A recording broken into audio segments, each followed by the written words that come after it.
Habari, naitwa Saidi Majaliwa, mkurugenzi wa halmashauri ya mji wa Kondoa. Napenda kuchukua nafasi hii kuungana na Mheshimiwa Daktari Samia Suluhu Hassan, Rais wa Jamhuri ya Muungano wa Tanzania, kuwatakia heri ya mwaka mpya wananchi wenzangu wa halmashauri ya mji wa Kondoa. Sisi kama watumishi wa halmashauri ya mji wa Kondoa tunawaahidi ushirikiano, kuendelea kutoa huduma iliyo bora kwa unyenyekevu mkubwa, ili azima ya viongozi wetu iweze kutimia, lakini azima ya serikali ya awamu ya sita iweze kutimia, lakini pia na matarajio yenu wananchi yaweze kutimia. Tumejipanga, tutaendelea kutoa huduma iliyo bora.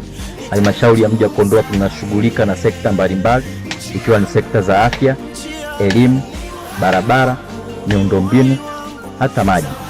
Kwa hiyo niwahakikishie wananchi wenzangu, wakati tukisherehekea mwaka huu mpya wa 2026, tusherehekee kwa amani, utulivu na mshikamano. Mimi kama mkurugenzi wa halmashauri, lakini pia kwa niaba ya watumishi wenzangu, tunawaahidi ushirikiano ambao tumeendelea kuonyesha siku zote. Halmashauri ya mji wa Kondoa tumejipanga, kila mwezi tumetenga siku kwa ajili ya kwenda kwenye kata kusikiliza kero za wananchi.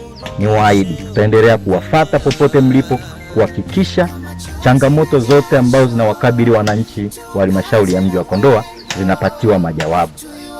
Tuna miradi inaendelea kutekelezwa katika maeneo yetu. Tuna huduma za afya zinaendelea kutolewa katika maeneo yetu.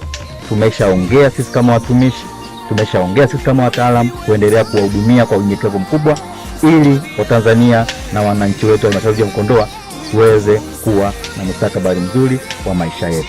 Tutaendelea kutekeleza malengo ya serikali, lakini pia kutekeleza ilani ya Chama cha Mapinduzi kama ilivyoelekezwa. Tutahakikisha mikopo ya 10% ambayo imeelekezwa kutolewa kutokana na mapato ya ndani tunaipeleka kwa wakati na kuhakikisha wanaostahili kupata mikopo hii wanaipata. Lakini pia tutahakikisha 40% ya mapato ya ndani inapelekwa kama ilivyopangwa kwenye miradi yetu ya maendeleo. Lakini 3, tunahakikisha watoto wetu ambao wamefaulu kwenda kidato cha kwanza wanasoma katika mazingira yaliyo mazuri. Mwisho kabisa, japo soko muhimu, ni kumshukuru Mheshimiwa Rais Dr. Samia Suluhu Hassan, Rais wa Jamhuri ya Muungano wa Tanzania, ambaye tulikuwa na changamoto ya madarasa katika maeneo ya pembezoni kama Urumbi, Seria, Msui, Kingare chini.